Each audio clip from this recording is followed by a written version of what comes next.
Assalamualaikum warahmatullahi wabarakatuh. Bagaimana kabarnya anak Umi hari ini? Alhamdulillah, bersama Al-Amjad tetap semangat selamanya. Allahu Akbar.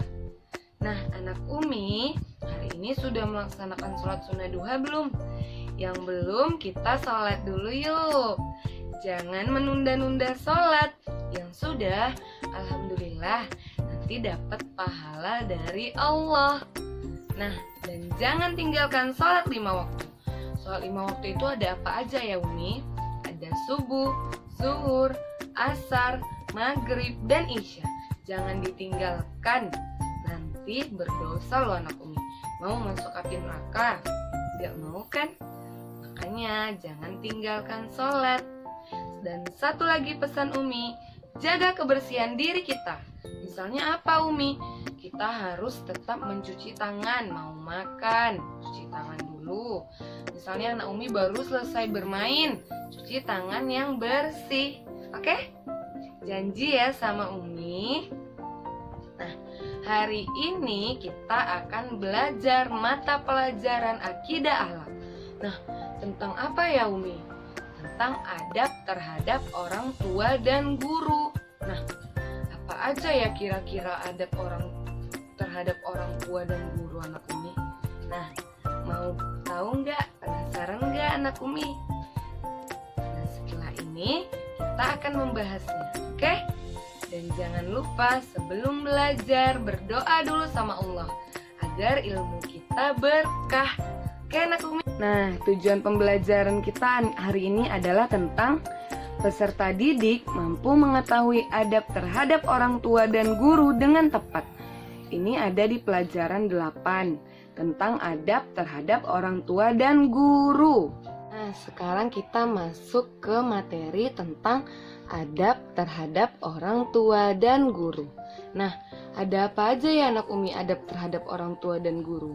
Yang pertama kita bahas untuk orang tua dulu.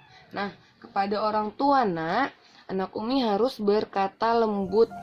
Berkata lembut ini gimana ya Umi? Misalnya anak Umi mau minta tolong sama bunda. Bunda, tolong ambilkan saya buku itu dong. Saya tidak sampai untuk mengambilnya. Begitulah berkata lembut. Tidak boleh menyuruh bunda itu tidak menggunakan kata tolong. Setelah diambilkan bunda, baru ucapkan terima kasih. Oke?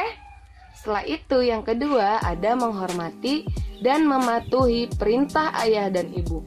Ingat ya anak Umi, kalau anak Umi tidak menghormati dan mematuhi perintah ayah dan ibu di rumah, nah ingat, anak Umi berdosa, nanti Allah marah. Mau dimarahin Allah? Gak mau kan? Makanya jangan pernah anak Umi melawan dengan ayah dan ibu. Kemudian yang ketiga, melaksanakan nasihat ayah dan ibu. Misalkan anak Umi dilarang sama ayah dan ibu untuk main di luar karena di luar lagi hujan. Nah, kalau kata bunda dan ayah tidak boleh jangan dilaksanakan. Ingat, harus mendengar nasihat ayah dan ibu. Kemudian yang keempat, anak Umi harus membiasakan bersikap sopan ketika di rumah. Contohnya apa Umi? Bersikap sopan. Nah, misalkan anak Umi masuk ke dalam rumah, ucapkan salam terlebih dahulu. Assalamualaikum. Tidak boleh anak Umi masuk ke dalam rumah itu main masuk aja. Tidak boleh. Jadi harus bersikap sopan ketika di rumah. Misalkan menyusun mainan setelah bermain, itu juga bersikap sopan ketika di rumah. Kemudian ada tamu, harus diberikan minum misalnya datang ke rumah, itu juga namanya bersikap sopan ketika di rumah. Oke anak Umi. Nah, untuk adab terhadap guru, tuh guru menerangkan pelajaran, anak Umi mendengarkan dengan tenang. Jadi pada saat Umi menerangkan pelajaran, anak Umi tidak boleh ada yang berbicara. Harus tenang, tertib dalam belajar. Itu adab terhadap guru. Kemudian anak Umi tidak boleh membuat gaduh di kelas. Misalnya berantem dengan teman. Tidak boleh berantem dengan teman. Kenapa? Itu adalah bisikan dari syaiton, bahwasannya anak Umi disuruhnya berantem dengan temannya di kelas. Kan Umi sudah pernah bilang, kita kepada teman harus bersikap adil, harus saling menyayangi. Oke? Berarti anak Umi sudah paham ya, adab terhadap orang tua dan guru itu ada apa saja. Nah anak Umi, sudah didengarkan belum penjelasan dari Umi tadi tentang adab terhadap orang tua dan guru? Kalau sudah, alhamdulillah. Diingat ya nak, apa saja yang boleh dilakukan dengan orang tua dan guru. Sikap kita harus seperti apa, oke? Nah, sekarang anak Umi buka buku halaman 133. Di dalam buku itu nak, ada anak Umi harus menceritakan gambar. Ada 2 gambar. Yang gambar pertama, ada gambar anak-anak Umi mau pergi sekolah, kemudian bertemu dengan guru. Apa yang anak Umi harus lakukan? Kemudian gambar yang kedua, Bunda lagi masak di rumah. Kira-kira anak Umi harus membantu Bunda atau anak Umi malah main di luar?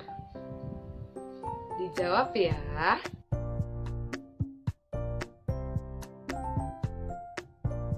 Nah anak Umi sudah dikerjakan belum? Yang sudah, buka halaman 137. Di halaman 137 itu anak Umi disuruh memberi tanda checklist pada kegiatan yang membantu dan merepotkan. Misalkan Umi contohkan, pergi tidak pamit. Kira-kira itu kegiatan membantu atau merepotkan orang tua? Kalau misalnya kita pergi tidak pamit, nah berarti kegiatan merepotkan. Checklist nak, tanda merepotkan di tabel di halaman 137.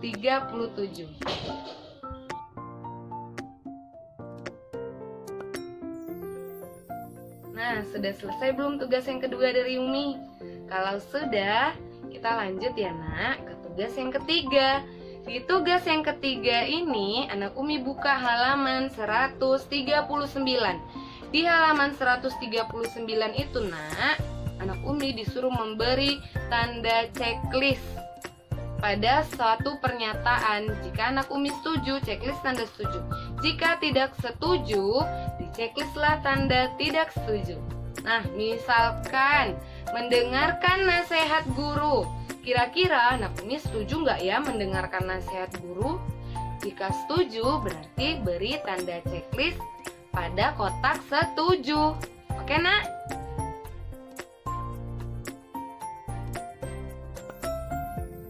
Nah anak Umi, sudah selesai belum tugas yang ketiga? Kalau sudah, lanjut yang keempat ya. Ini yang terakhir loh, yang keempat. Tetap semangat, tidak boleh bosan dalam belajar.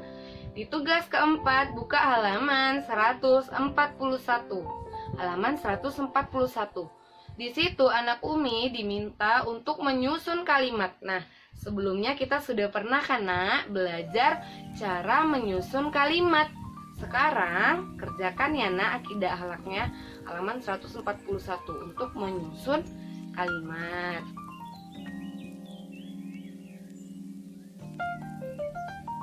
Nah, tugas dari Umi sudah selesai. Nah, anak Umi sudah selesai belum mengerjakannya?